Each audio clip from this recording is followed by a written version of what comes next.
In this video, we're going to show you how to set alerts within volume leaders. So from the landing page, we'll see this navigation menu at the top. We're just going to go over to alerts.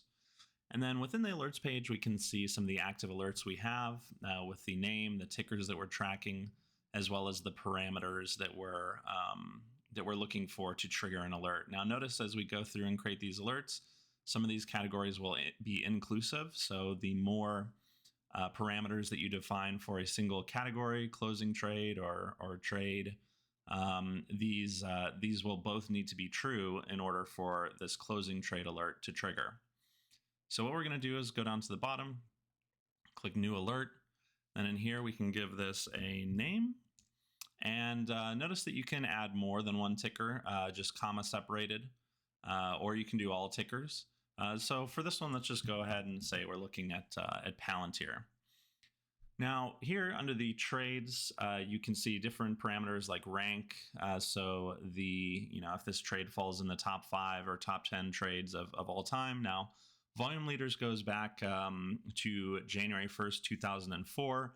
And we're looking for trades, or we're filtering out any trades that are lower than $500,000, because really this platform is intended to bubble up institutional trades. So anything below $500,000 is considered noise and thus discarded. So we'll just say that Palantir, somewhat of a mid-sized name, a good bit of trading. So we'll just say top 20.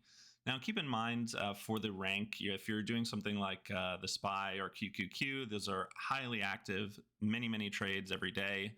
So maybe in larger names like that, something that's in the top 50 or top 100 would be something that you want to look at. So always keep in mind the kind of size and activity within a name. Percentile, again, where the percentile that this trade falls in, greater than or equal to 99% or equal to 100. Relative size, how large this is relative to average trades, so 20x larger than the average, etc. Volume, how many shares we're looking at. Again, because these different parameters are inclusive, you might want to consider starting with a more limited selection, and then if you're getting too many alerts, then you can come back and edit these and kind of filter them down. So 1 million shares in Palantir at the time of this video, a share is $21. You need to think about the cost per share when you're setting these alerts as well, because something like Costco that's $1,300 or thereabouts, 1 million shares is going to be a much higher dollar amount for the total trade size if you're using this. You can also define by dollar value, so greater than 100 million, 200 million, etc. Again, consider the size of trades in the name. So if we have this parameter for Palantir, trades of this size probably very infrequently come through. So I'm just going to leave these off right now. And then relative strength, looking at some of these parameters within a name to see if it's overbought on daily or weekly or oversold. These can be useful for long or short strategies if you're looking for pivot points. And sweeps, really just buys that have more urgency associated with them. So closing trades, these are trades that are made at the close of the session. Again, we can do these parameters. We'll just say top 10, and you'll see all the same parameters for closing trades. Now, trade clusters are indicative of where trades are grouped. So more trades in a specific area. We can say, top 3 trade clusters, percentile volume, dollar amounts, things like that again. So cumulative daily volume, if we want to also have a parameter for looking for days where volume spikes within a name, we can do that. So we'll say maybe top 10 volume day in terms of rank. Cumulative after hour volume. So if we're wanting to look for names that have interest after hours, earnings, big events, news coming out, we can do the same here.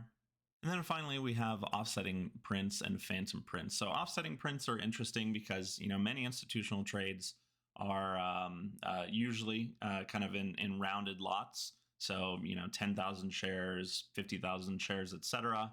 And when you have lots like that, it's a lot harder to kind of tell when a trade is opening or closing, right? We can see this information about a trade, but we don't necessarily know if it's opening or closing. So offsetting prints are going to be trades of odd lots. So, for example, 896,341 shares.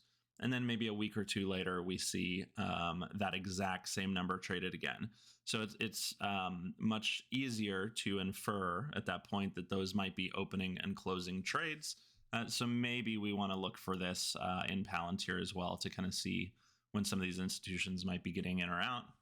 And phantom trades are identified as dark pool trades that appear outside of the entire day's range that are also not classified as signature prints. So let's go ahead and leave our configurations as such. We'll go ahead and save the alert settings.